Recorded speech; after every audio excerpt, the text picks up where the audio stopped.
Hello friends, in this video we are going to learn some passive structures which are really very important in our spoken part. So let's start. Hello friends, आज की इस video के अंदर हम देखने वाले हैं spoken English का सबसे ज़्यादा क्रूशियल पार्ट जो है पैसिव वॉइस। ठीक है, पैसिव वॉइसेस जो होते हैं वो स्पोकन इंग्लिश में बहुत ज़्यादा रोल प्ले करते हैं, क्योंकि एक्टिव वॉइस सबको आते हैं। एक्टिव वॉइस जो होते हैं वो जनरल चीज़ होती है जिसमें डूअर अपना एक्शन करता है। जैसे मुझे बोलना है कि वह यहाँ आई है तो मैं क्या बोलूँगी, she come here, she come here, वह यहाँ आई है। पर अगर ऐसा मुझे बोलना हो कि उसे यहाँ बुलाया गया है तो हम कैसे बोलेंगे?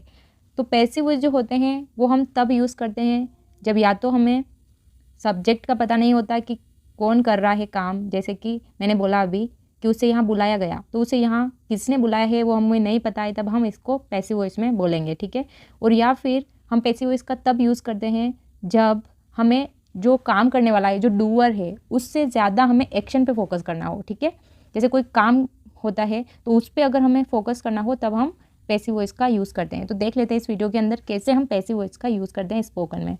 जैसे फर्स्ट हमारा सेंटेंस है, मुझे वहाँ बुलाया गया।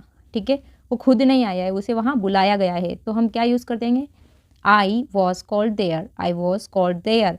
तो यहाँ मैं इसका स्ट्रक्चर बताऊँ तो मुझे के लिए आई का यूज़ हुआ है, और फिर हमारा पास्ट का टेंस है कि मुझे वहाँ बुलाया गया। ठीक है, बुलाया गया मतलब बुलाया गया था, कभी पास्ट में बुलाया गया था, तो हमने यहाँ पे वॉज का यूज़ किया है और उसके साथ वर्ब की थर्ड फॉर्म का हम यूज़ करते हैं। ठीक है, तो पैसिव वॉइस में हमेशा एक चीज़ याद रखना कि जो भी हेल्पिंग वर्ब हो वो टेंसेस के हिसाब से होती है और उसके साथ में हमेशा वर्ब का थर्ड फॉर्म यूज़ होता है। ठीक है, अगर हमें पास्ट की बात करनी है तो वाज वर, और जो भी जिस भी टेंस में बात करनी है उसमें उसके हिसाब से हेल्पिंग वर्ब लगेगी, बट जो मेन वर्ब है उसका हमेशा थर्ड फॉर्म यूज़ होगा। जैसे यहाँ पर है मुझे वहाँ बुलाया गया, तो हम यूज़ करेंगे आई वॉज कॉल्ड देयर। तो कॉल जो है वो यहाँ पे मेन वर्ब है, मेन काम क्या है, यहाँ पे क्या हो रहा है, बुलाया जा रहा है, तो बुलाया गया, तो बुलाने के लिए हमने कॉल का यूज़ किया है तो इसका हम थर्ड फॉर्म यूज़ करेंगे। ठीक है, आई वॉज कॉल्ड देयर, मुझे वहाँ बुलाया गया।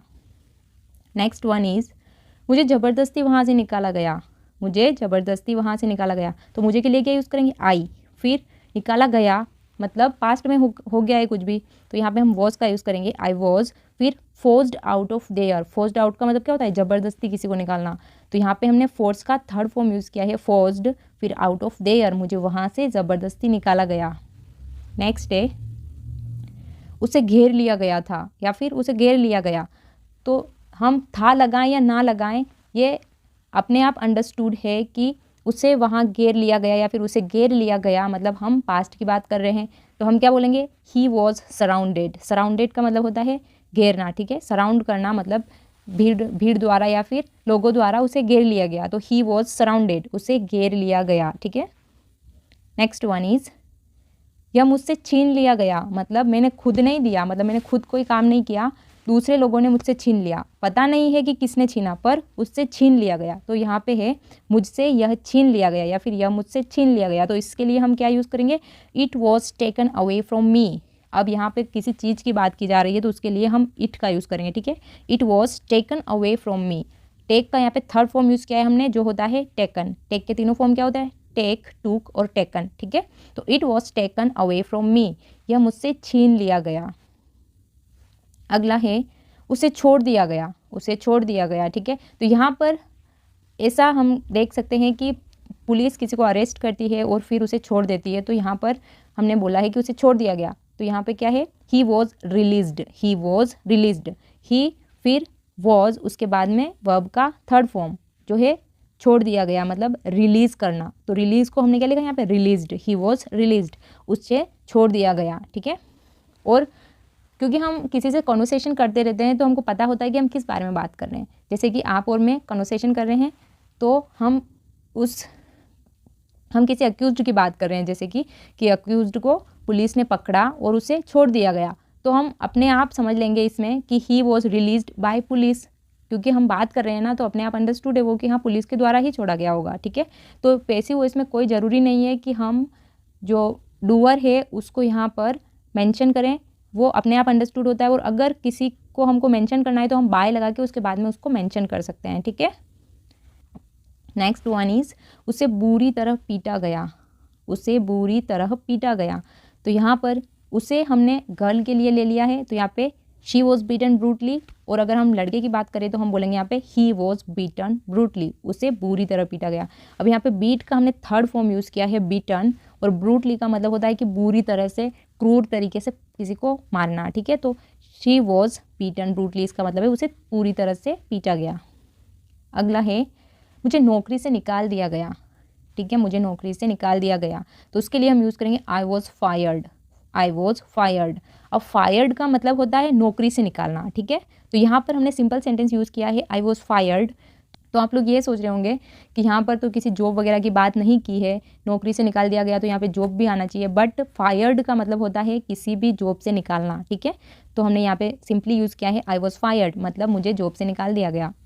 अगला है मुझे बेवजह परेशान किया गया, ठीक है, मुझे बेवजह परेशान किया गया, इसके लिए हम क्या यूज़ करेंगे I was tortured unnecessarily. I was tortured unnecessarily. Unnecessary मतलब क्या होता है, बिना वजह, ठीक है, बिना आवश्यकता के। तो अननेसेसरीली का मतलब है मुझे बिना वजह परेशान किया गया, ठीक है। I was tortured unnecessarily. Next one is, अब हमारे प्रेजेंट के पैसिव वॉइस आ गए हैं, ठीक है। वो क्या थे, पास्ट के पैसिव वॉइस थे, अब हम प्रेजेंट के पढ़ेंगे। जैसे खाना तैयार है, तो खाना तैयार है, इसके लिए हम यूज़ करेंगे food is prepared. Food is prepared, ठीक है। प्रेजेंट के लिए हम इज़ का यूज़ करते हैं। अगर प्रेजेंट हमको इंडिफिनिट बनाना है तो प्रेजेंट इंडिफिनिट का जो पैसिव वॉइस है उसको इज़, एम और आर के साथ में थर्ड फॉर्म से बनाते हैं, ठीक है। जैसे कि खाना तैयार है तो हम क्या बोलेंगे फूड इज़ प्रिपेयर्ड। भले वो कोई किसी ने भी बनाया हो, किसी के भी द्वारा तैयार किया गया हो, हमें उससे कोई मतलब नहीं होता है, हमें सिर्फ इससे मतलब है कि खाना तैयार है, तो हम क्या बोलेंगे फूड इज़ प्रिपेयर्ड, कि खाना तैयार है। अगला है खाना खाया जा रहा है। जब हम ऐसे बोलते हैं कि ये हो रहा है, वो हो रहा है, तो जिसमें हमें प्रेजेंट कंटिन्यूअस का पैसिव वॉइस बनाना होता है, तब हम इज़, एम, आर के साथ में बीइंग का यूज़ करते हैं। किसका, बीइंग का। तो सारे सेंटेंस पे हमारे जो काम अभी कंटिन्यूअसली चल रहा होगा और उसका हम पैसिव वॉइस बना रहे हैं, तो हम उसके साथ में बीइंग का यूज़ करेंगे, ओके। जैसे हम सेंटेंस पढ़ेंगे तो हमको अपने आप समझ आ जाएगा। जैसे हमें बोलना है खाना खाया जा रहा है, तो क्या बोलेंगे food is being eaten. Food is being eaten, खाना खाया जा रहा है। नेक्स्ट वन इज़ भगवान की पूजा की जा रही है।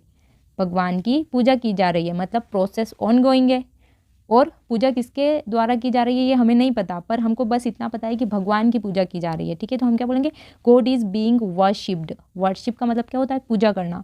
तो भगवान की पूजा की जा रही है, तो गॉड तो सिर्फ एक है, तो उसके लिए हम इज़ का यूज़ करेंगे, मतलब सिंगुलर है, तो गॉड इज़ बीइंग वर्शिप्ड, भगवान की पूजा की जा रही है। नेक्स्ट वन इज़ उन्हें बुला बुला कर पूछा जा रहा है। उन्हें बुला बुला कर पूछा जा रही है। अब ये कौन पूछ रहा है वो हमें नहीं पता, बट पूछा जा रहा है, वो हम बस यहाँ पर इतना बोल रहे हैं कि उन्हें बुला बुला कर पूछा जा रहा है। तो हम क्या बोलेंगे यहाँ पे, they are being called and asked. They are being called and asked, मतलब उन्हें बुलाया जा रहा है और साथ में पूछा जा रहा है, ठीक है। नेक्स्ट वन इज़ सब बेवकूफ़ बना रहे हैं। सब बेवकूफ़ बना रहे हैं मतलब एवरीवन इज़ बीइंग फूल्ड। सब बेवकूफ़ बना रहे हैं नहीं होना चाहिए, यहाँ पे सब बेवकूफ़ बन रहे हैं, ठीक है। नेक्स्ट वन इज़ सब बेवकूफ़ बन रहे हैं मतलब कोई इन्हें बेवकूफ़ बना रहा है, ठीक है। एवरीवन इज़ बीइंग फूल्ड मतलब किसी के द्वारा इनको बेवकूफ़ बनाया जा रहा है। Everyone is being fooled. Next one is सभी को यहाँ से हटाया जा रहा है ना। कौन हटा रहा है उसके बाद हम नहीं करेंगे, बस हमें दिख रहा है कि यहाँ से किसी सभी को हटाया जा रहा है, ठीक है। तो हम बोलेंगे everyone is being removed from there. यहाँ पे देयर मिसिंग है, everyone is being removed from there, यहाँ से सभी को हटाया जा रहा है। नेक्स्ट वन इज़ यहाँ खाना बनाया जा रहा है, ठीक है। कौन बना रहा है उससे हमें मतलब नहीं है, इसलिए हमने यहाँ पे मेंशन नहीं किया। हमने क्या बोला, food is being prepared here, मतलब यहाँ खाना बनाया जा रहा है। हमने ज़्यादा फोकस किस पे किया, खाना बनाने पे। तो food is being prepared here, यहाँ पर खाना बनाया जा रहा है। अगला है मिठाइयाँ बन रही है। मिठाइयाँ बन रही है तो ये अपने आप तो नहीं बन रही होगी, कोई बना ही रहा होगा, तो इसको हम पैसिव वॉइस में ही बोलेंगे। हमेशा हमको इसे पैसिव वॉइस में ही बोलना पड़ेगा, क्योंकि हमें यहाँ पर मिठाइयाँ जो है वो खुद नहीं बन सकती, कोई बना रहा होगा ओबियसली इनको। तो हम यहाँ पर इसे बोलेंगे sweets are being made. Sweets are being made, मिठाइयाँ बन रही है। अगर हमें इसको एक्टिव में बोलना हो तो हमें कोई डूअर लेना पड़ेगा। जैसे कि मैं मिठाई बना रही हूँ, तो मैं क्या बोलूँगी, आई एम मेकिंग स्वीट्स, मैं क्या बोलूँगी, आई एम मेकिंग स्वीट्स, मैं मिठाई बना रही हूँ।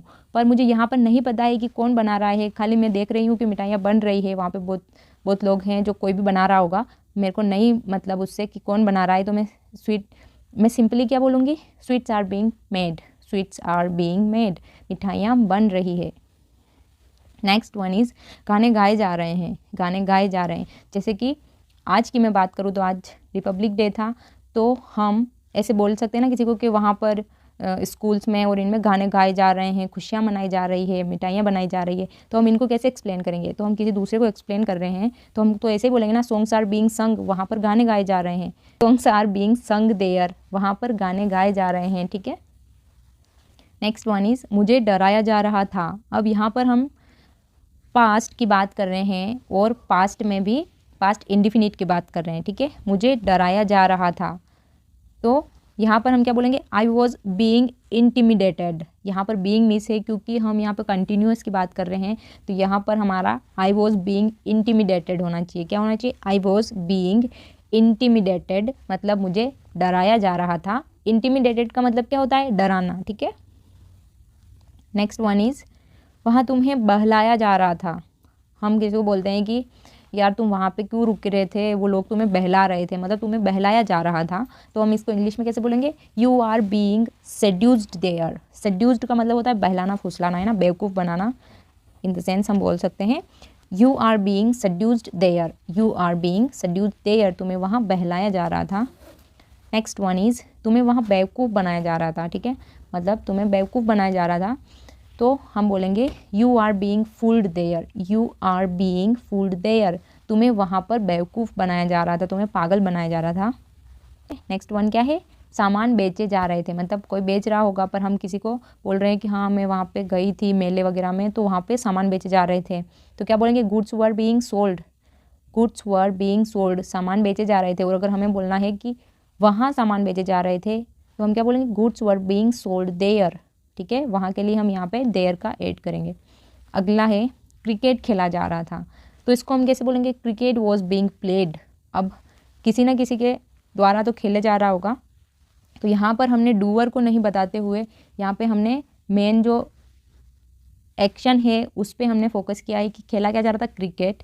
तो वो भले ही कोई भी खेल रहा हो, पर हमने यहाँ पे क्या बोला है, क्रिकेट वॉज बीइंग प्लेड, मतलब क्रिकेट खेला जा रहा था, ओके। अगर हमें यहाँ पे बोलना है कि विराट कोहली के द्वारा क्रिकेट खेला जा रहा था, तो इसके बाद में ये सेंटेंस बोलने के बाद हम बाय के साथ में विराट कोहली का नाम ऐड कर सकते हैं। जैसे मैं बोलूँगी cricket was being played by Virat Kohli, cricket was being played by Virat Kohli, Virat Kohli के द्वारा क्रिकेट खेला जा रहा था, ओके। सो अगर वीडियो पसंद आया हो तो लाइक कीजिए, शेयर कीजिए, सब्सक्राइब कीजिए। और हाँ, पैसिव वॉइस का स्पोकन इंग्लिश के अंदर बहुत ज़्यादा इंपॉर्टेंट रोल है, क्योंकि जब आप बिना डूअर का कोई सेंटेंस बोलना चाहेंगे तो पैसिव वॉइस के बिना आप उसे नहीं बोल सकते। तो ये आपके लिए सीखना बहुत ज़्यादा ज़रूरी है। अब भी आप भले ही इनिशियल फेज़ में होंगे, बट उसके बाद में जब आप इंटरमीडिएट और एडवांस फेज़ में एंटर करेंगे तो आपको पैसिव वॉइस की काफ़ी नीड होगी, ओके। तो अभी से ही सीखना स्टार्ट कर दीजिए सारे टेंसेस के पैसिव वॉइस कैसे बनते हैं। अगर आपको इस टॉपिक के ऊपर एक सेपरेट वीडियो चाहिए तो please let me know in the comment section. I will upload separate video on it, okay. So see you in the next video. Till then, take care.